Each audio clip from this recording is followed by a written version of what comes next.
if you didn't inspire the trip, you don't deserve the direct booking. I don't think you can expect consumers, if they discover you on an OTA, to then move over direct. I know that was happening before and I'm sure still happens in some respects, but I think that you really have to catch the consumer before they're even thinking about the trip in order to really, have a high likelihood of driving them direct.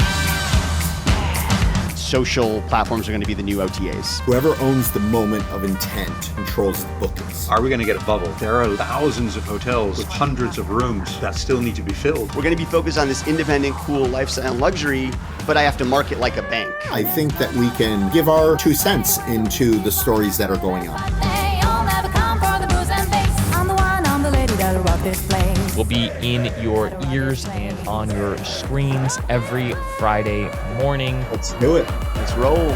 This is the gold, bro. This is the gold. All right, folks, we are back. Another episode, a great episode, dare I say, of This Week in Hospitality is about to grace your ears, your eyeballs. We are down a man. I had to move this pod last minute due to a personal situation. So Edwin could not join us. Edwin, we love you. We miss you. Good luck in your big meeting today. Edwin's got some big meetings in DC. Wish him some luck, ladies and gents. But you guys met in real life? That's cool. Oh, yeah, we met. Oh, yeah. Oh, I guess we couldn't even connect about that. So Edwin's really tall, which I guess I should have expected. He's Dutch. But you just never know. I mean, I feel like this is classic, like Zoom or, COVID Zoom Talk 2020 of like, whoa, you were so much taller in real life, right? Right. Like, legit, like he's a lot taller than I was expecting.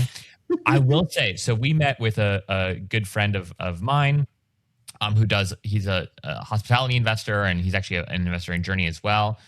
Ted Lin, he's just a great guy. Anyway, so he invited us out, and I will say, like, so we were at the Park Hyatt in Georgetown, which is, really like prime piece of real estate in DC. It's a beautiful building, but like there was like no vibe in like the like restaurant, like bars area. Like there was like no music. It was granted like 8:30 on like a Tuesday night or something like that, or Thursday night or something. But still, like, it was. I remember distinctly when I walked in being like, huh, like what is like the character of this space trying to be? And it was like almost distracting at first. Now we had a great conversation and it was wonderful and fine and whatnot. But I was like, it was just a reminder that like even at that 5-star like quote unquote luxury level Park Hyatt in a prime piece of real estate in Georgetown, like the vibe of the place was just like not dialed in. It was confused. The service was like fine at best. Anyhow, I could talk all day about that, but for the purposes of this show, I thought it was just interesting that, hey, even when like you quote unquote have it all on paper by some people's standards, you can be missing it all when you don't do like the basics of curating ambiance and crafting a feeling that you want people to have. So it was just a stark contrast. Yeah. But Edwin's amazing, guys. Can't wait for us to all meet in real life together. We got a full docket today though, so I want to jump into the news here.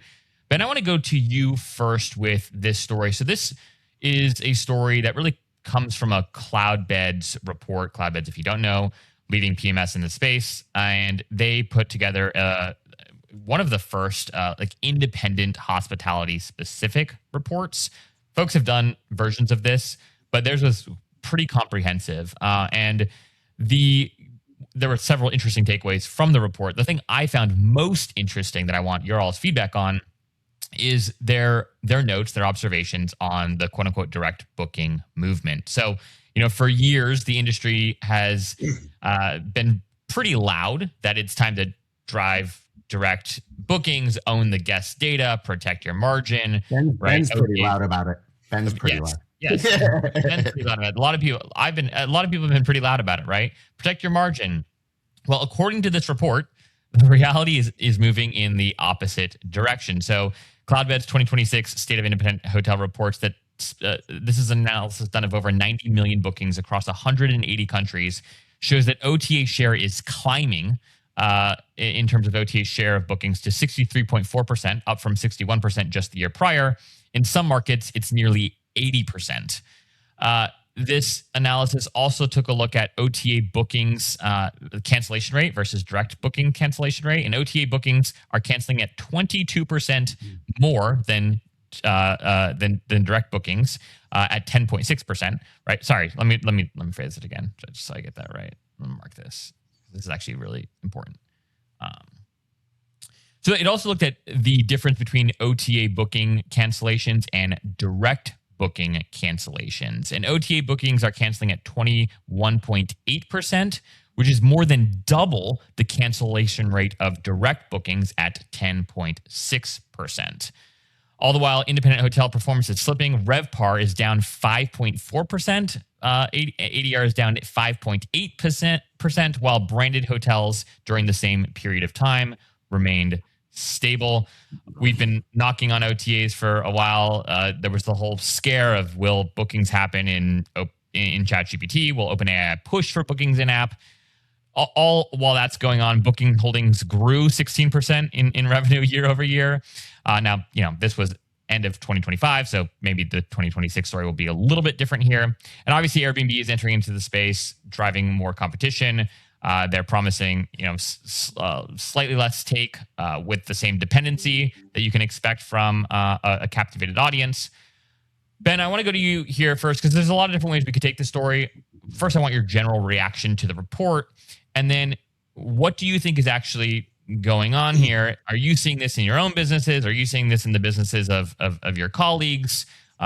What's just Ben's take given this data with, of course, the context of the importance that many of us have been preaching for years about increasing direct bookings? How do you take this? So first, no, we're not seeing this. Our direct bookings are up, if anything. So we're about 85% direct across both Onera properties, and we expect to be in a similar ratio for Baya.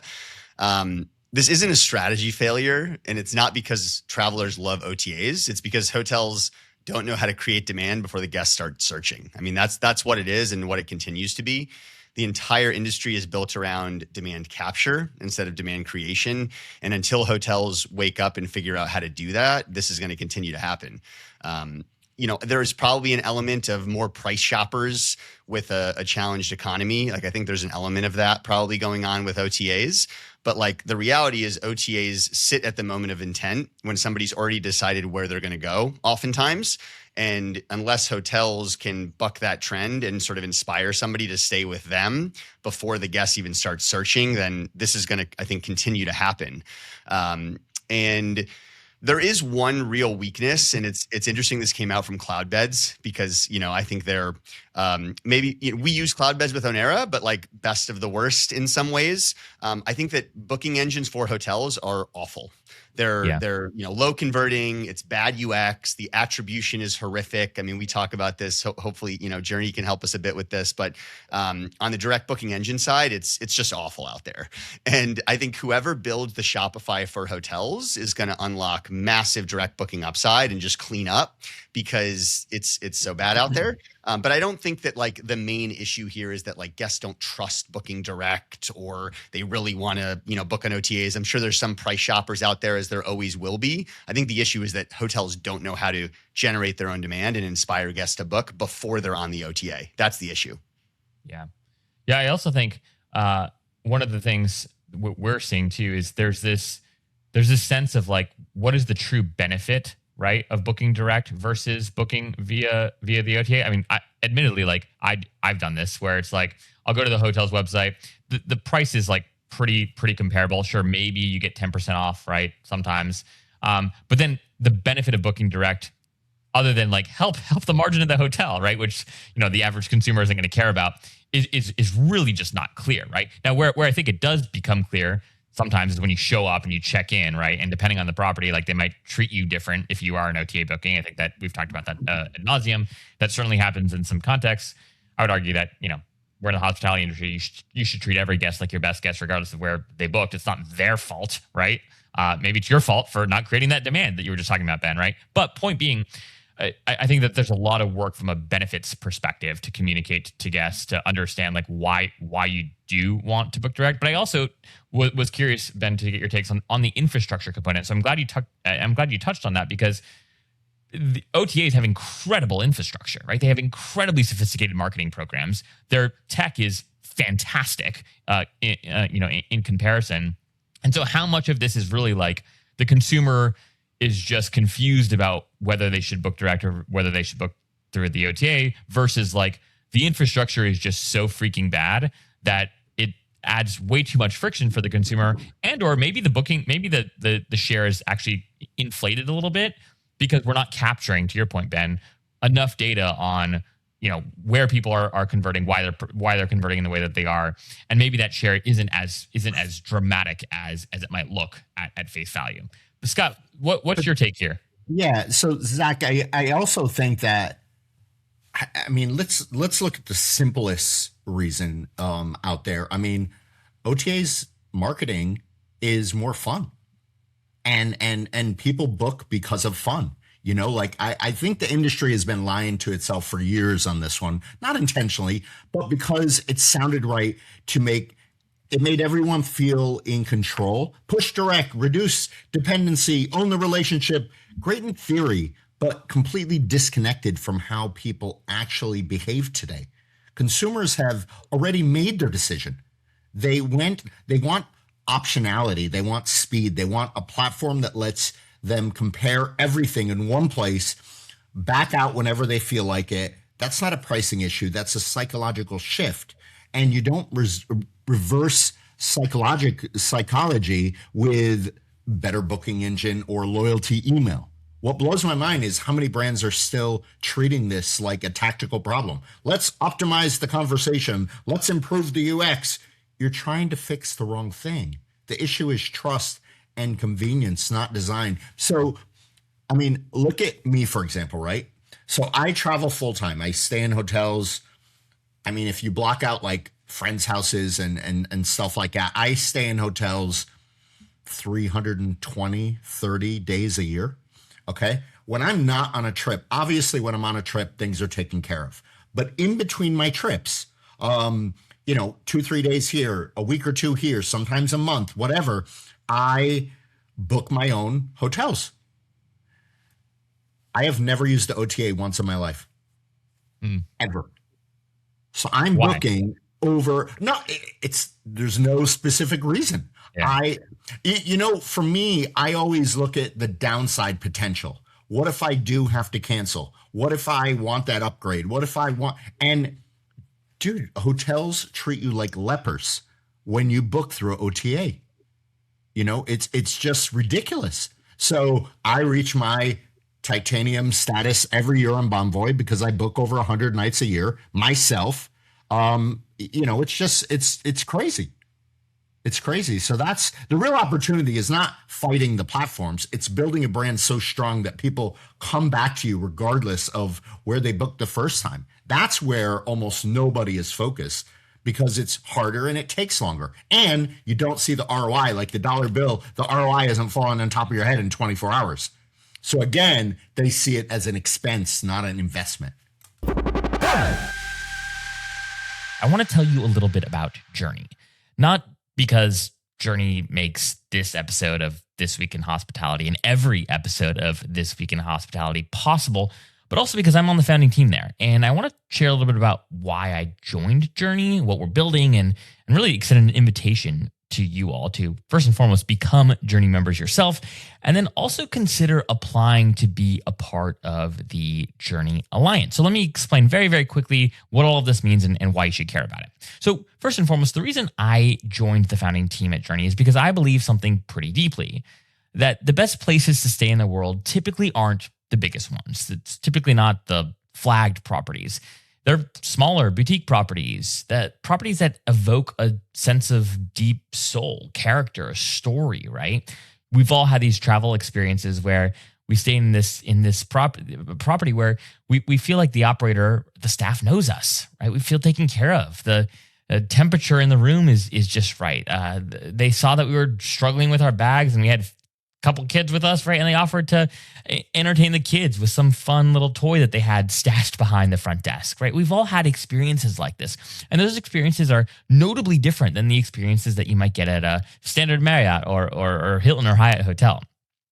The reason why we built Journey is because we believe that the best operators in the world are not properly equipped to compete in this evolving, ever-changing environment that we live in today. I mean, you hear buzzwords all the time, right?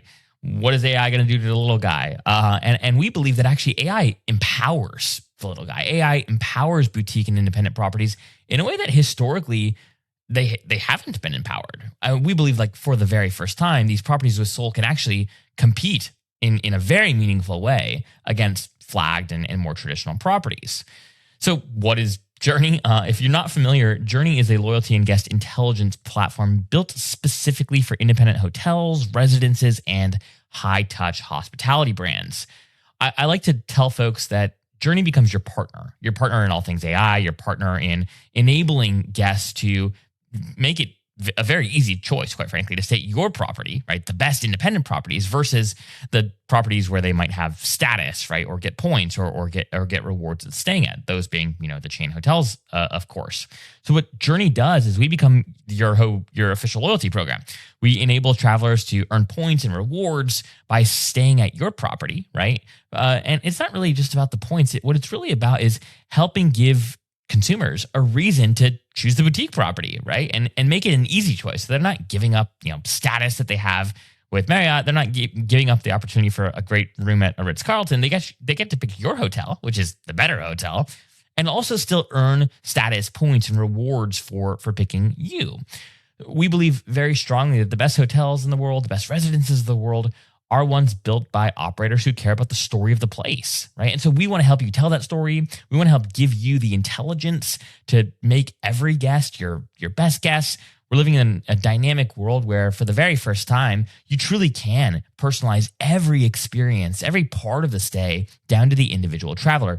And Journey is your partner in helping make all of that possible.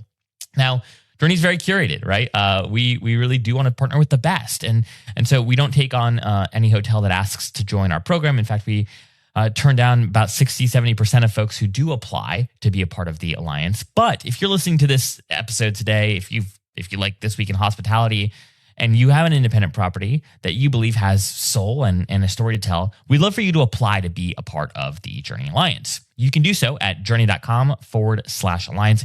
And if you reference that you are a listener and a fan of This Week in Hospitality, we're going to move you to the top of the curation review list.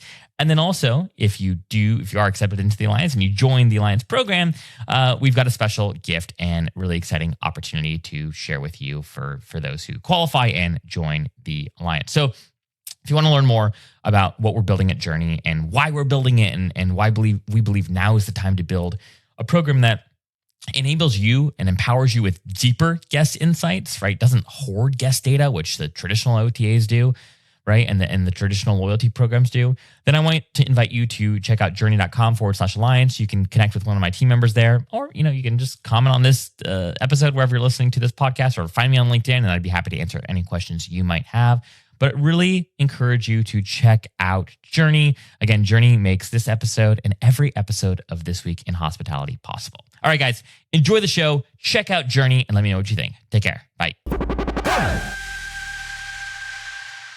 When you go to one of these websites, Scott, I'm curious, when you go to book a Moxie or an Autograph hotel or whatever it is, right? Like, is it clear to you? Like, you're a pro traveler, so you're, and very, very, very, very few people are like you. Yeah. But is it clear to you what the benefit is booking if you're going in as a blind consumer, when you go to book your property and check out on the Autograph hotel page, is it crystal clear why you should do that versus go find that same hotel on Expedia? No, I strictly do it because of loyalty. So I'm gonna go ahead, Ben. I want to push on this a little bit though. Like, I think you guys are both very sophisticated travelers. I don't think the average consumer, if I'm the average consumer, I see a reel on Instagram, I see an ad, whatever. Like, I'm going to your direct booking website, unless it's dog, you know what, I'm gonna book there. I'm not like then going to search and trying to find you on Expedia and booking and all the rest. Like, I know you said you do that, Zach. I don't think the majority of people are doing that. So I think a lot of what we're talking about is noise, and it's sort of at the margin. I think it'd be great to increase conversion of these direct booking websites for hotels. Like, would love that. But I think the bigger issue is that if you're trying to capture a traveler once they're already searching in market, they're likely going OTA unless you're Scott, right? And you're a massive loyalist and pro traveler. And if you catch them before they're searching, then there's a much higher likelihood they're going to book direct. And hotels are just not good at that. Yeah. But what's also happening, right, is that like, sure, I might click onto that reel, I might visit the direct booking site, but Expedia, because they're incredibly sophisticated, right?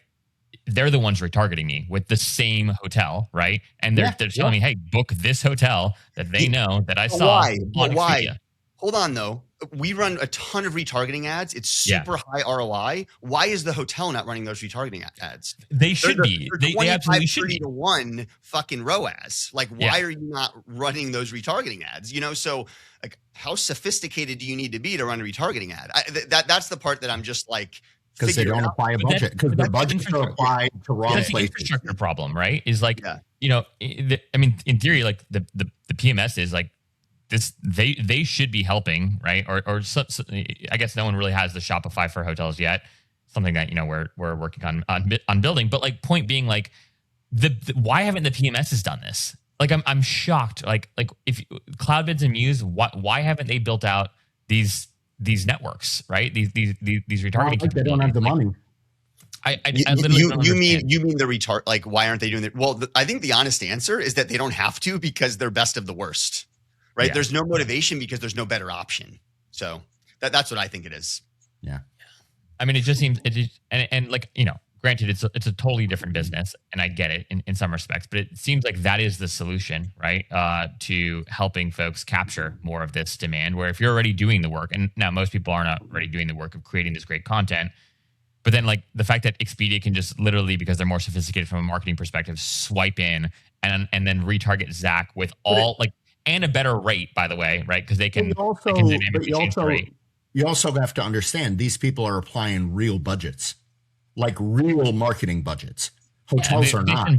Billions of dollars a year marketing. Yeah, that's a great point. Like, there's so many hotels out there, their marketing budget, like strip out sales, their marketing budget, it's like 2 or 3%. That's insanity. Oh, actually, 2 or 3% would be a dream at some of these properties. Yeah, some of these properties. Yeah, fair enough. So why is that though? Right? Is the theory like, well, that's why you flag, because like they're gonna just take on that cost, or like it's the lazy way out? Yeah, I think the honest answer, you know, to your point, Zach, like they're just not sophisticated enough on the marketing side. And there's a lot of education that needs to be done there in order to get them up the curve so they understand what effective marketing is.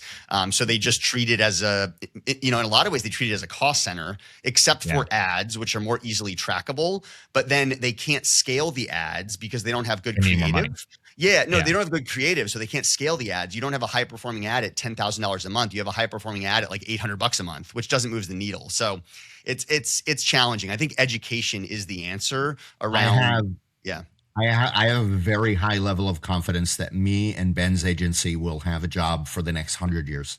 Because the whole industry, they're just a dinosaur mindset. Like, they think in the past, the people making decisions are 1 billion years old. And I don't mean physically, I mean mentally. They're not educated. They don't teach themselves enough. You know, it's just the same thing that we talk about every week. Yeah. But even to understand the value of what we're delivering, Scott, and other agencies, like there's a level of education that isn't always there, right? Like, there's so much education that needs to be done so that an owner-operator can understand the value, because they're so locked into this, you know, use the flag distribution, you know, do my search ads, my OTA promotions, you know, like that. They're so locked into that world. So I do wonder if the pain of the OTA percentage continuing to tick up and the cancellations ticking up, all these stats that Zach mentioned, I do wonder if there's going to be enough pain that they're forced into understanding and learning to evolve. One day, for sure. One day. Yeah. Or, right, and this is what I think Expedia should, like, now, I think I talked to you guys about this, maybe it was offline, maybe it was on a previous pod, but it's been enough time so I feel like I can share it, even if I wasn't supposed to. But I was talking to like a executive at Expedia, and it was like, you know, if you guys just enabled your hotel partners to garner a little bit more data on their guests, like give them the name, the email address, like the phone number, right? Like, and maybe even like a slight guest profile. I mean, the direct booking movement is dead in its current form. Now, like, you know, it'll resurrect eventually, but like it'll be so hard for folks to compete. And so I asked him, I was like, the big fear is you want to own the consumer, and I get that, right? But like, what is give me the number, the rough number on a guest who books at the same property, okay, twice through Expedia. And this guy told me, he said, it's 6%. And it's like 6% of the people, right, who book through Expedia will then go and book that same hotel on Expedia again, which means 94% of folks won't. So what is the harm? I mean, they're incredibly smart and sophisticated, but like if they just said, great, we're going to share when anyone books at Onera, we're going to share that guest booking with Ben. We're going to give name, phone number, email. Ben is very sophisticated, so he's a bad example. But if Ben's your average hotelier, he's probably just taking that, dumping it into the same Conflow that he's got running for, every other type of guest, right? And yet, like, the perception is, oh, well, Expedia is giving me the contact information now.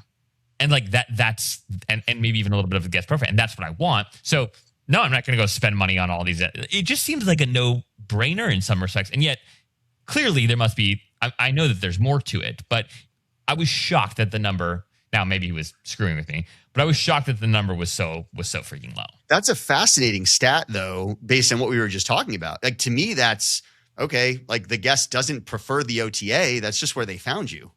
Right? Yeah, 100%. Right. So, but I think, like, I mean, how many of us, right? Like, and I think maybe that is part of the point, right? Is that they found you on Expedia, but then by the time I've actually stayed with you, and I've built some rapport with you, right?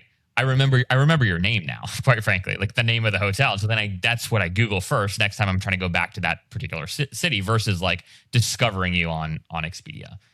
But anyways, I don't know. I just feel like there's way more opportunity, a little bit more leverage that the OTAs could test to shut down this movement.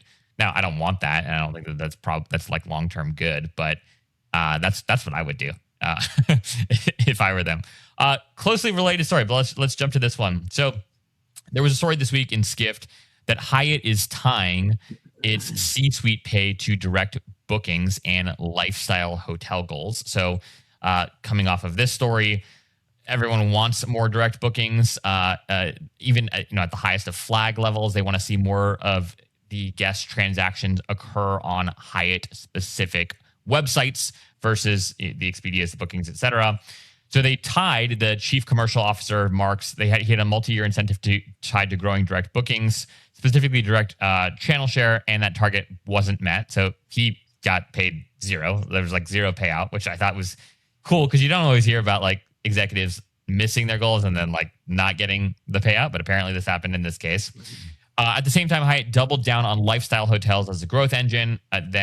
Along with the other major flags, tying executive performance not just to expansion but to profitability per room, signaling a shift from lifestyle hotels just being kind of cool brands, like trendy projects, to they really need to be economic engines. Hyatt's CEO compensation jumped 61% to $26.7 million, largely tied to long-term growth bets, even as some financial targets were missed. But the signals that were reported in this piece suggest that the profitability per room at these lifestyle hotels is shifting in the positive. Scott, I wanted to get your thoughts here because there's so many different ways we could take the story. What I thought was interesting about it is even at the highest of levels, there is this desire to figure out this direct booking thing. There's this desire to tie executive performance to the metrics that these businesses, these flags believe are the key unlocks to sustainable growth, to say sustainable economic development. What's your take on this story? Anything stand out to you in particular? So we're just continuing the direct booking. This is like throughout the whole episode.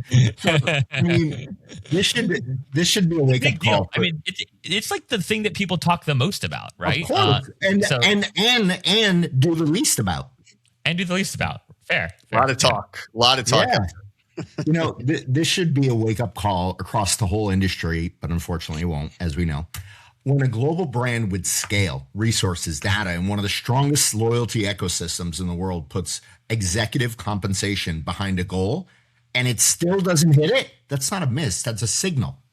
It tells you that the system itself isn't aligned with the goal. And yet, I guarantee there's still independent hotels sitting there thinking, we just need to push harder on direct. Based on what? Hope? What I respect here is the accountability. Leadership didn't hit the number. They didn't get paid on the metric. That's real. But the bigger takeaway is that even with all the advantages in the world, you can't force consumer behavior backwards. Meanwhile, the smart move is happening quietly in the background, shifting focus towards experience, towards higher value stays, towards properties that actually drive profit per guest instead of obsessing over where the booking originated. That's where this is going.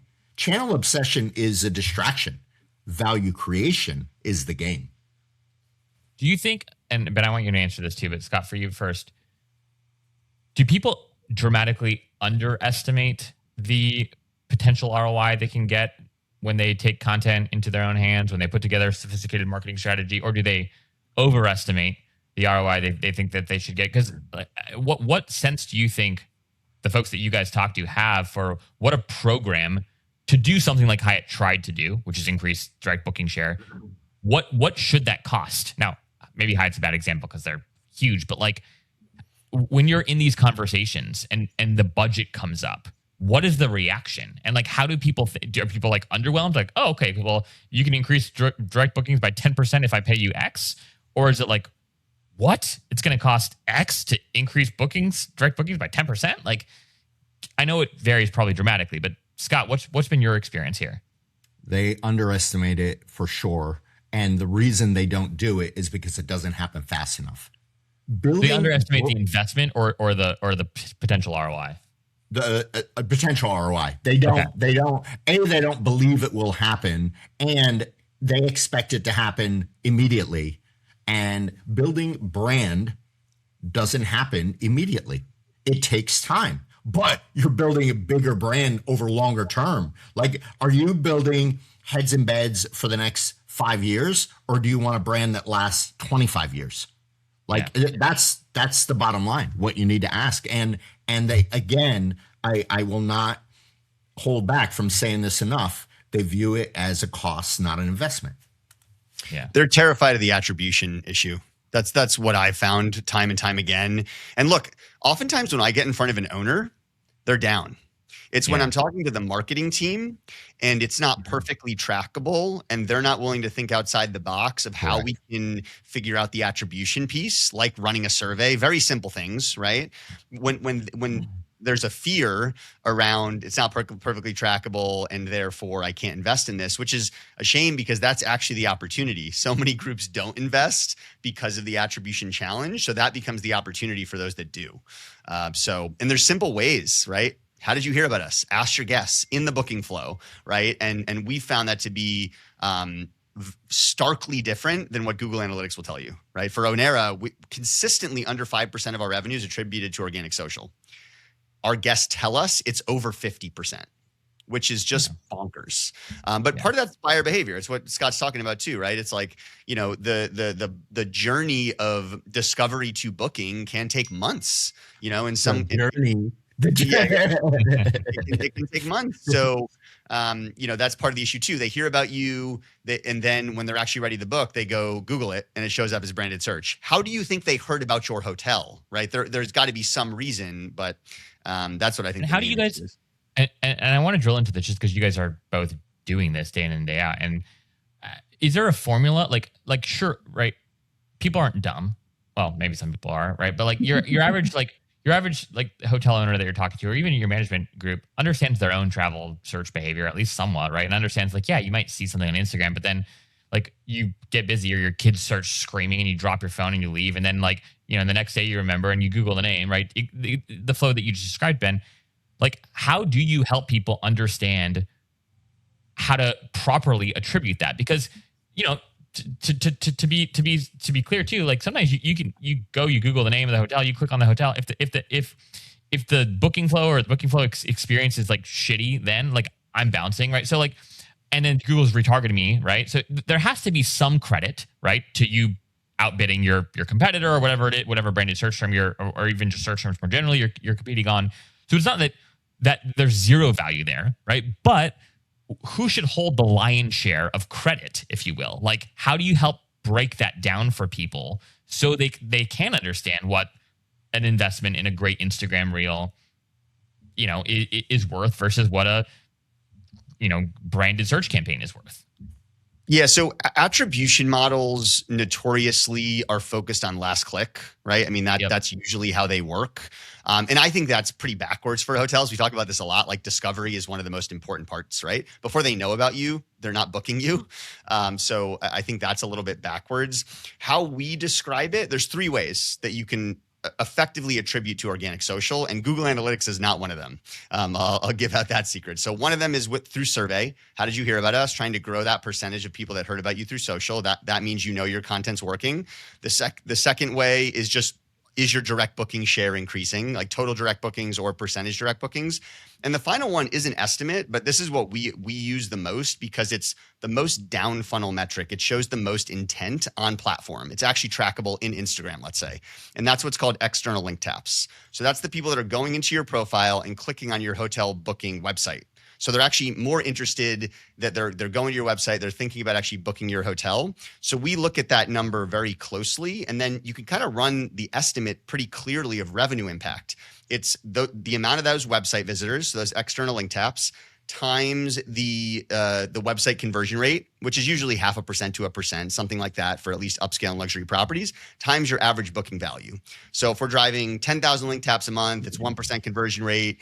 I think that's 100 bookings a month, and then times your average booking value. If it's $3,000, that could be $300,000 in revenue impact. So that's typically how we look at it, but they still get scared, right? So yeah. Scott, would you add anything there? No, I mean, Ben broke it down perfectly. Like it's the reality, like one thing I will say, and again, I'll agree with Ben. If I'm sitting down with a hotel owner versus a DOSM or a director of PR, I have probably better than a 50% shot that he's going down for something. Yeah. But when it comes to, because when I talk to like a DOSM, like a director of sales and marketing, they are thinking on two levels. They are thinking, what budget do I have available, and how am I going to prove this budget to the person that I report to in the metrics that this budget was worth doing, and how quickly can I show him the proof?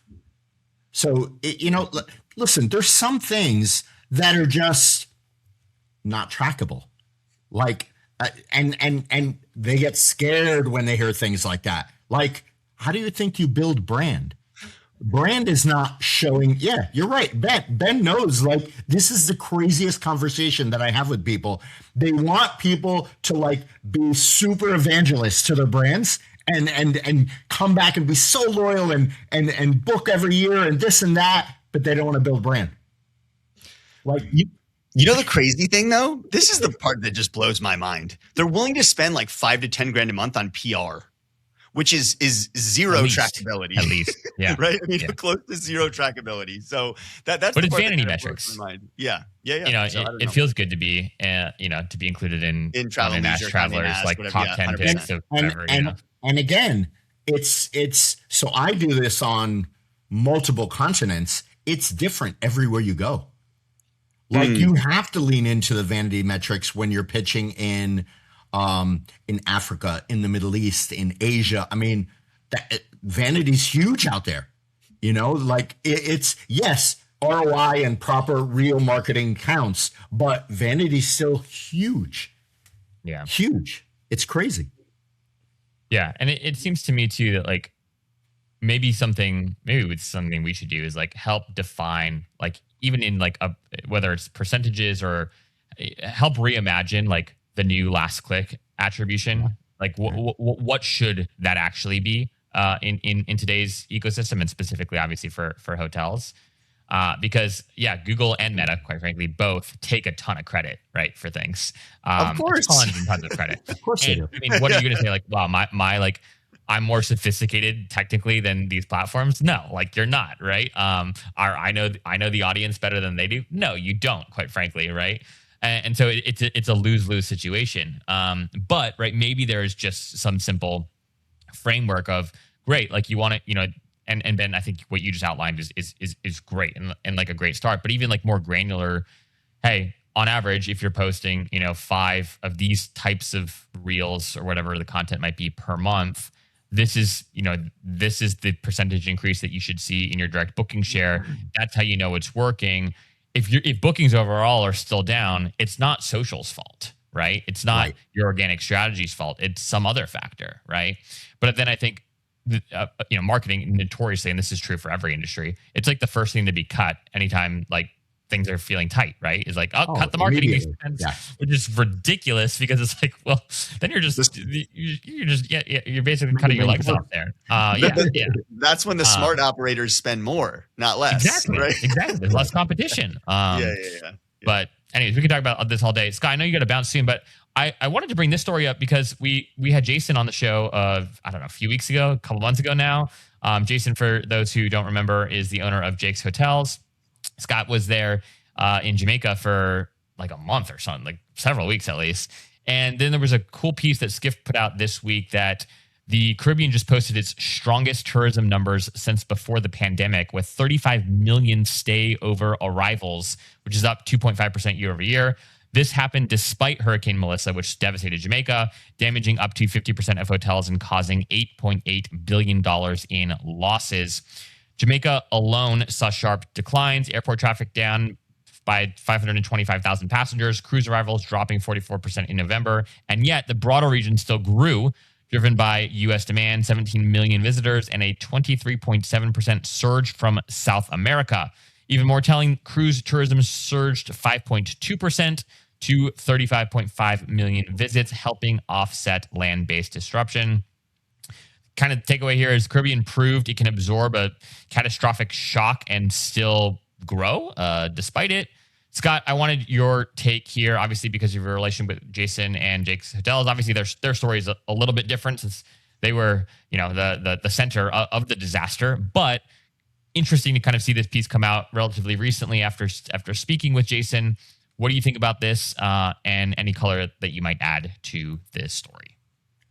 I mean, listen, I'll start by saying that Caribbean operators and people that work down there, they are the most resilient groups on the planet because they go through hurricanes every year.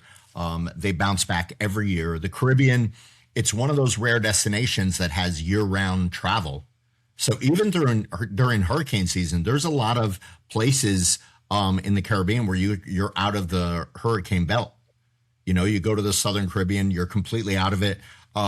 So on the surface, everything looks great. Growth is up, demand is strong, travelers are coming back in big numbers. It feels like a success story, but then you peel it back and you see the entire destinations taking massive hits from natural disasters, losing arrivals, dealing with billions in damage, but yet the region still grows. This should make you pause because what it tells you is that not everyone is fine. It tells you that demand is so strong that it's masking underlying vulnerabilities. That's very different. And I think the danger here is complacency. When you bounce back quickly, it's easy to think that you're resilient enough to handle anything. That's when people stop preparing. The smarter operators are not celebrating the rebound. They're asking, how do we operate in a world where disruption is constant, not occasional? And I'll say this bluntly, if sustainability is still sitting in your marketing deck instead of operational strategy, you're already behind. This isn't about looking good. It's about staying in business. I got to jump, guys. Cool. All right, Scott, so good to see you, man. I know you got to jump. Enjoy the meeting. We will see you later. All right. Take care, bud. Ben, would you add anything? Yeah, I mean, I think Scott nailed it. The only thing that how I was actually thinking about this story was, if the bounce back is real, like if the bounce back happens so quickly, that's great for these markets, right? Like we often hear, like we heard about from Jason from Jake's Hotel, right? How like the media narratives and tourists not coming back is by far their bigger issue than the actual destruction of the hurricanes with these markets that are so dependent on tourism revenue. But it sounds like this may be a situation where it's, you're putting together all the revenue of the Caribbean, and it's sort of taking out the factor of individual markets getting crushed after the storm. So I think Scott nailed it. Even from a portfolio perspective, it's like, okay, cool. You can go and invest in multiple projects on different islands, and you can't look at like the whole Caribbean as one challenging risk reward sort of market, when in actuality, you can invest in Jamaica, you can invest in other islands, right? Maybe Jamaica gets hit one year. Hopefully, it's once in every 10, 20 years in these situations. But your hotels, your properties on other islands could be fine, and actually could grow. So I thought that was, it was an interesting sort of story of resilience, quite frankly, of the market, which was cool. I want to talk in the spirit of this entire episode being about direct bookings, Ben. I want to actually bring up this STR story, given your STR roots. This was really a post that Brian Harris, who's been in the vacation rental industry for some time. He's currently at a company called Motive. He did this post about whether or not short-term rental demand is dropping or just shifting, and it got some good traction on LinkedIn. So this came from an analysis that he and others in the industry have recently done, where it looks like at first glance that the STR market is softening. Direct bookings are down at 19% year over year. Conversion rates are slipping.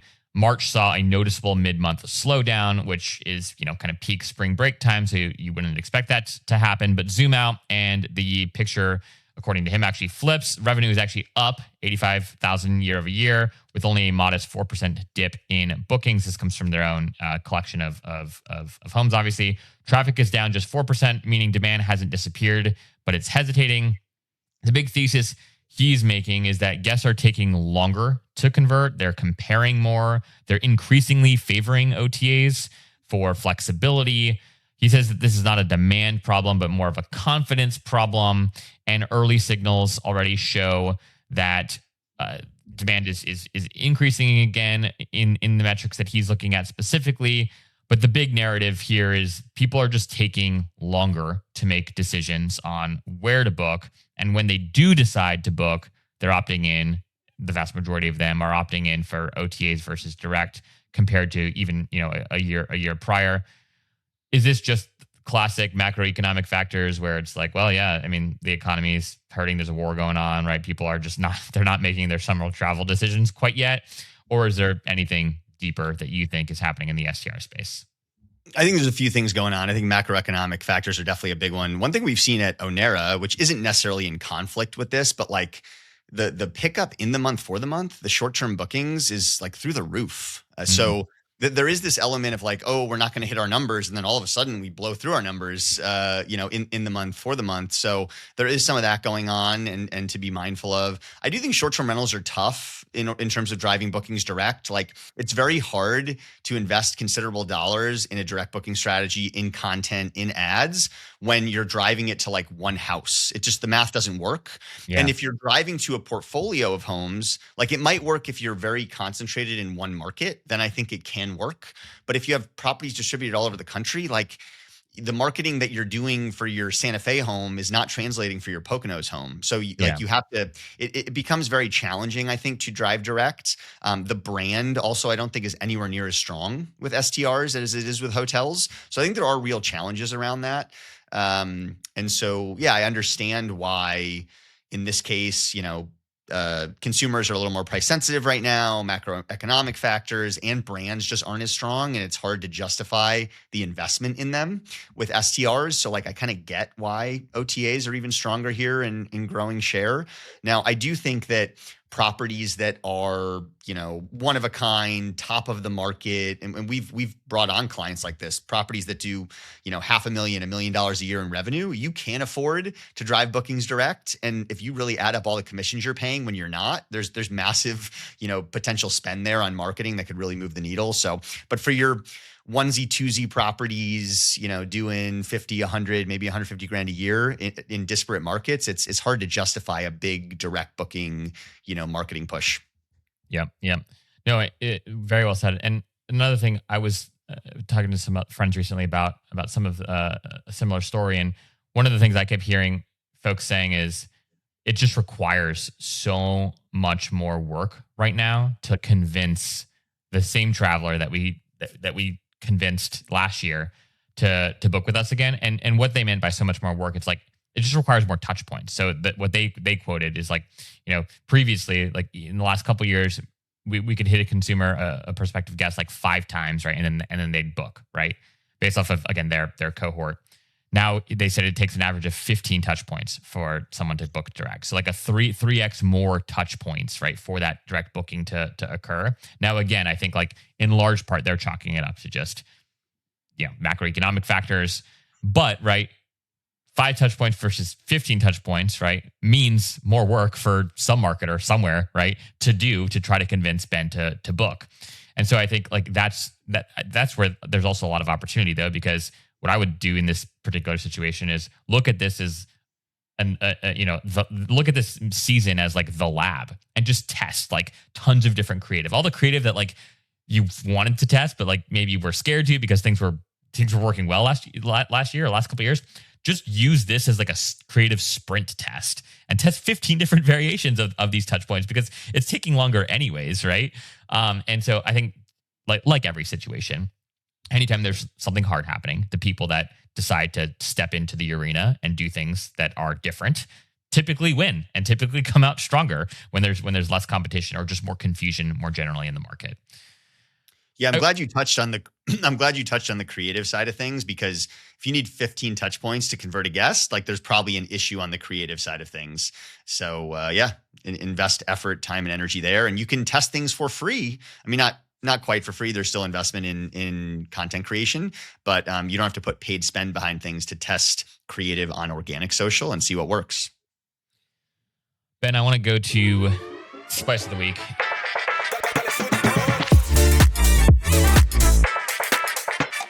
It's just you and I this week since we are now down 2 men. But what's been something that's on your mind? And you can go a little longer, man, because we got a little time. Anything you want to just pontificate on or about, and or anything that's been top of mind, spicy, maybe even sweet. We could go a little sweet if we wanted to go sweet this week too. It's a little more spicy. I think it's a push to owners and operators out there, and really in line with a lot of these direct booking stories. And my view is that if you didn't inspire the trip, then you don't deserve the direct booking, right? Mm-hmm. So it's like, and I think there's a lot of, as Scott talked about, there's a lot of talk around direct and, a lot of chatter around it, but there's not always a ton of weight behind, actually investing in the things that will inspire a booking and drive those bookings direct. I don't think you can expect consumers, if they discover you on an OTA, to then move over direct. I know that was happening before, and I'm sure still happens in some respects, but I think that you really have to catch the consumer before they're even thinking about the trip in order to really, have a high likelihood of driving them direct.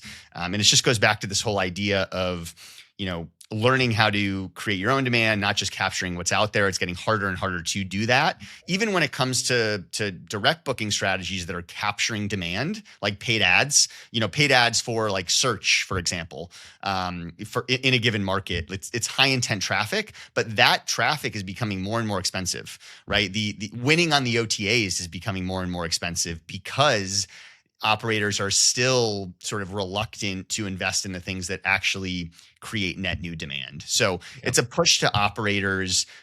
You shouldn't just expect, and I think this happened with Hyatt too, one of the stories earlier, like there's just this expectation that if we talk about direct and if it's a priority, that it's going to grow. You actually have to do things that change guest behavior and catch them before they're on the OTA, right? And I just don't think there's enough that's done and enough talk about how to do that, and education and an interest in education from the owners and operators. Well, and like, to put it bluntly, it is just a ton of work, right? Like it's just a lot more work, right? And I think sometimes people skip over that. It's like, it's not like just deciding, all right, cool.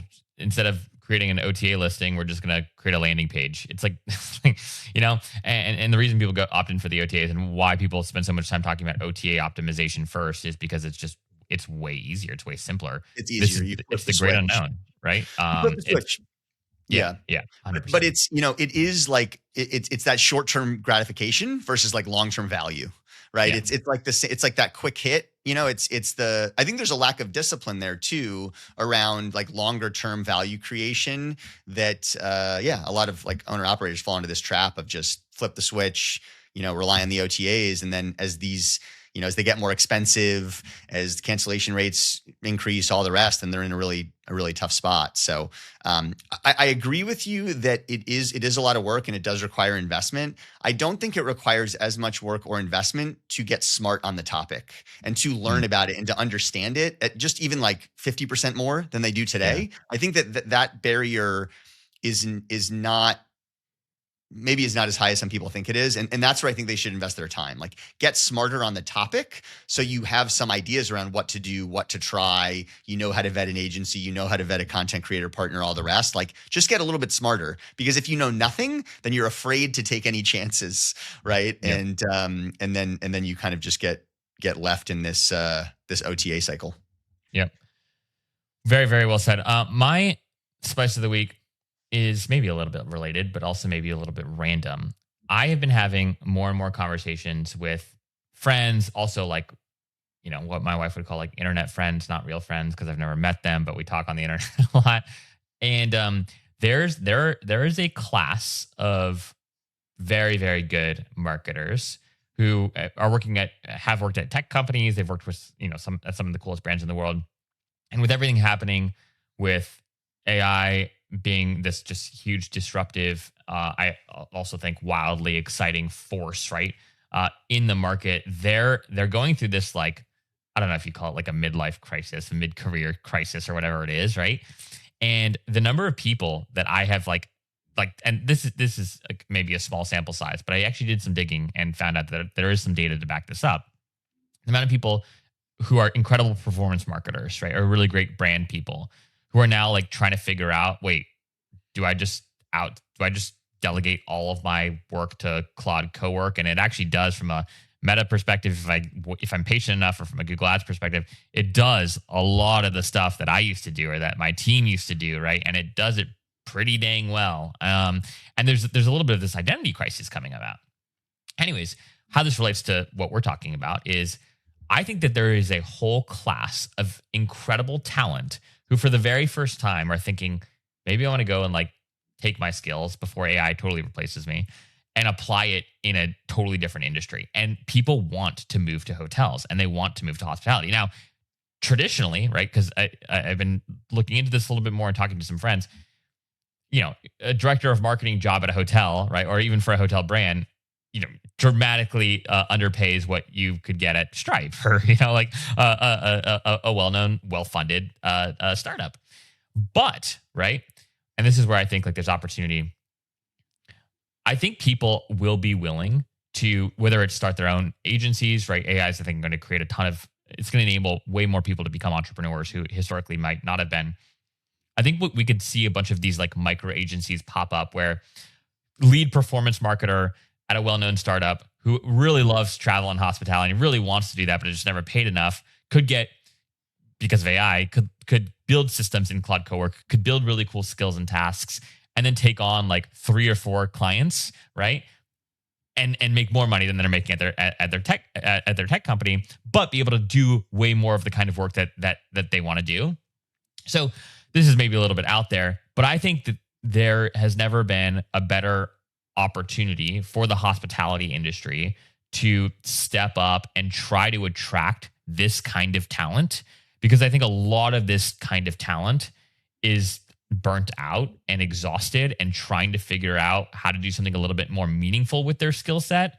And many of them, I mean, who doesn't want to work in travel and hospitality at the end of the day? So I think marrying everything that you and Scott have been talking about the need to invest in this, that investment typically, not always, but typically starts with like the right people.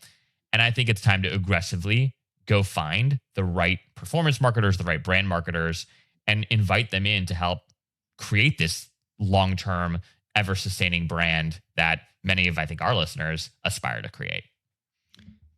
2 things with that, and I do largely agree with you. One, I've been talking about this idea of outsourced CMO for a while, and I think that's what hotels need to move towards, as opposed to just hiring a $70,000, $100,000 glorified coordinator, which is just frankly what a lot of directors of marketing at hotels are. They're hiring, whatever the most well-known agency is. They're making all the safe choices and just sort of like shuffling dollars around, right? That's effectively what's going on. So instead of that, hire somebody who's really good and pay them fractional. But if you do that and you hire somebody who's really good and somebody that maybe worked at DTC World or somewhere else before, like you have to arm them with budgets to actually deliver results and be willing to take risks, right? So that's a pushback to ownership. Like if you're going to go this route, which I think is 100% the route to go, and like we offer this in some ways with Awasi and myself and my team, but like if you're going to go this route, you actually have to be willing to invest in the strategy and arm these amazing marketers with real budgets to scale ads, to, invest in content and creative, to, do all of the things that are going to make them successful. So I love it. I hope that owners, they're feeling enough pain from the OTAs, like extracting as much value as possible, that there's going to be a mental shift and a willingness to take a shot on these kind of strategies. Yeah. Until recently, I had been, I think I've mentioned this on the pod before, but it'd been a long time since I had like run Meta ads and Google ads like myself, like clicking all the buttons myself. And I've recently been doing a lot of that. And I like forgot to just like, anytime you want to run a creative test, right? Like in order, you got to feed the algorithm with enough time for it to go through a learning period, right? To see what is resonating with folks, like what's not resonating with folks. And so this idea that like you can just turn something on and off real quickly is like just not true. It's like not how it's, I mean, you can do that technically. You can do whatever you want. But right, like some of the campaigns that I'm running right now, for instance, right?